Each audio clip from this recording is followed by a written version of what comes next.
जय श्री राधे दोस्तों, आज जानेंगे कि प्रेम क्या होता है। श्री कृष्ण के अनुसार श्री कृष्ण ने अपने उपदेशों और शिक्षाओं में प्रेम को बहुत गहराई और विस्तार से समझाया है।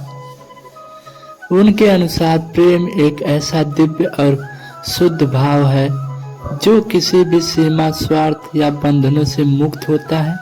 प्रेम का वास्तविक अर्थ केवल सांसारिक रिश्तों तक सीमित नहीं है, बल्कि यह आत्मा का परमात्मा से जुड़ाव है। श्री कृष्ण ने भक्ति को प्रेम का सर्वोच्च रूप माना है। उन्होंने भगवद गीता में अर्जुन को बताया कि जो व्यक्ति निष्काम भाव से बिना किसी फल की इच्छा के अपने कार्य करता है और परमात्मा में अर्पित करता है, वही सच्चे प्रेम का अनुभव करता है। इस प्रकार का प्रेम व्यक्ति को मोक्ष की ओर ले जाता है और उसे जीवन मृत्यु के चक्र से मुक्ति दिलाता है। गीता में श्री कृष्ण कहते हैं, मामेंक शरणम व्रज, अर्थात सब कुछ त्याग कर केवल मेरी शरण में आओ। यह प्रेम का प्रतीक है जिससे कोई लालसा, कोई अपेक्षा नहीं होती। जब हम अपने स्वार्थ, अहंकार और अपेक्षाओं को त्याग कर ईश्वर की ओर समर्पित होते हैं, तभी सच्चे प्रेम का अनुभव होता है। श्री कृष्ण का प्रेम राधा के साथ उनके संबंधों के रूप में भी विख्यात है। यह प्रेम केवल सांसारिक नहीं था, बल्कि एक आध्यात्मिक संबंध था, जहां राधा और कृष्ण के बीच का प्रेम आत्मिक और दिव्य था।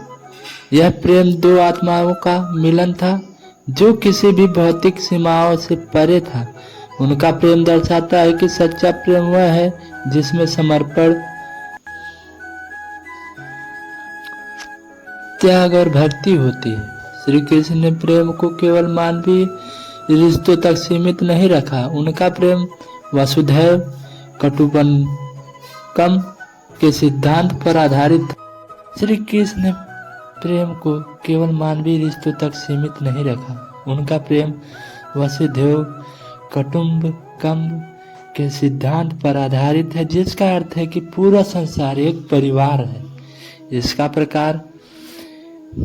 इस प्रकार प्रेम केवल एक व्यक्ति या रिश्ते के प्रति नहीं, बल्कि समस्त जीवों और सृष्टि के प्रति होना चाहिए। प्रेम की सबसे महत्वपूर्ण विशेषता यह है कि यह निस्वार्थ होता है। श्री कृष्ण ने यह भी कहा है कि सच्चा प्रेम वही है जो बिना किसी प्रत्याशा के हो।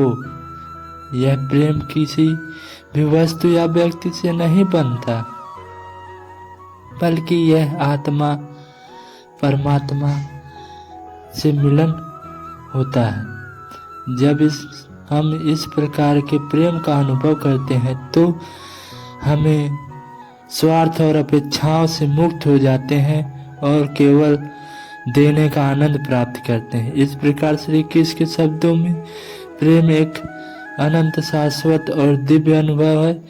यह आत्मा की शांति और परमानंद की ओर ले जाता है और यही प्रेम की सबसे ऊंची अवस्था है।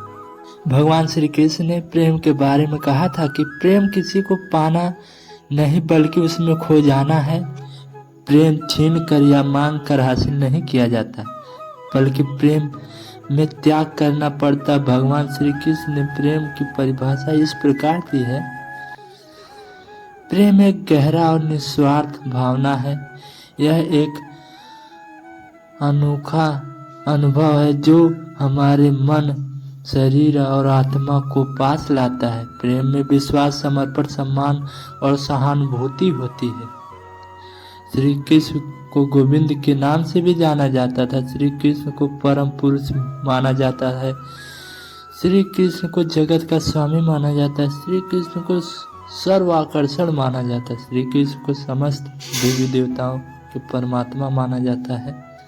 कृष्ण के इस जवाब से स्पष्ट होता है कि वह राधा जी से इतना प्रेम करते थे, उनके लिए राधा उनका हृदय व आत्मा बन गई थी, जो हमेशा उनके साथ रहती थी। प्रेम किसी से भी हो सकता है। प्रेम के बीच कभी आयु का बंधन नहीं होता। राधा रानी श्री कृष्ण से आयु में बड़ी थी, फिर भी कान्हा से प्यार और स्नेह करती थी।